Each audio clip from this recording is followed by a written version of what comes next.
And I really appreciate from you, you have a couple of podcasts where you're very open about steroid use, and it comes from a place of wanting to be authentic for the next generation so people can kind of come in. It's like when a girl gets plastic surgery, she just tells people they have plastic surgery. So can we know a little bit about your steroid regimen in the lead up to Gable Steveson? If I'm going to be able to inject your butt cheek like you promised at CJI 1, it never happened, but I want to Yeah, well, still redeem that.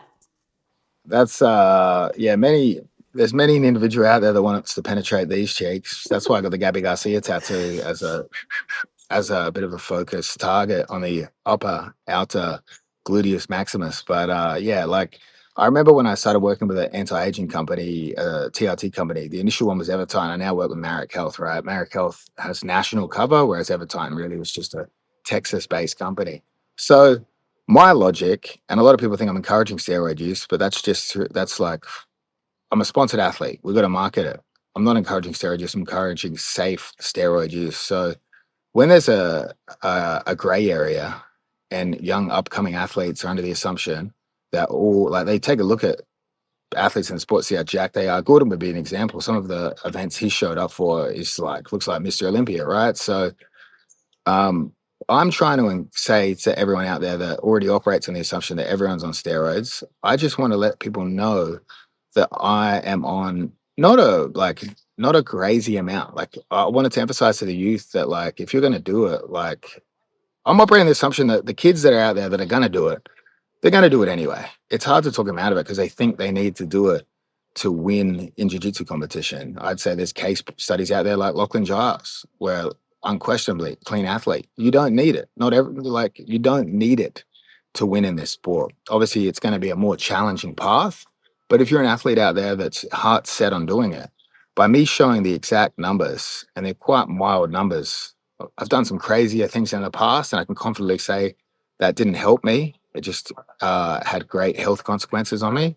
But that by us athletes exposing the sort of the stack we're on and what we've been able to do on that stack, it's kind of encouraging a safe level of drug use. Because if you're just your local guy at the jiu-jitsu academy and you're a kid or you're like in your early 20s and you think, shit, it's time to do steroids, I'm going to take everything and anything under the sun, then I'm trying to discourage that because that comes with great health consequences. And if you want the benefits of testosterone, there is a risk versus reward basis there where more doesn't always mean better, and more means serious health consequences, as you see in some of the athletes. Like, not to imply that Bagner Hosha just had his heart problems because of steroid use, but guys, it's like there are safe ways of doing this, and that would be by contacting people like Marek Health. Make sure you get the help you need. Make sure you find a responsible, qualified person to guide you on this, and don't just talk to the bodybuilder at the local LA Fitness who's going to throw you on everything. And another thing I'd say about the steroid thing is, in my personal experience from a coaching thing, what I've noticed is that when someone jumps on steroids, their technique suffers because you're a guy that had to rely on technique to be effective in the sport. And then all of a sudden, you've got this newfound strength and power, and you want to flex that strength and power, and you start to overly rely on it, and it detracts from your technique and it ruins your cardio.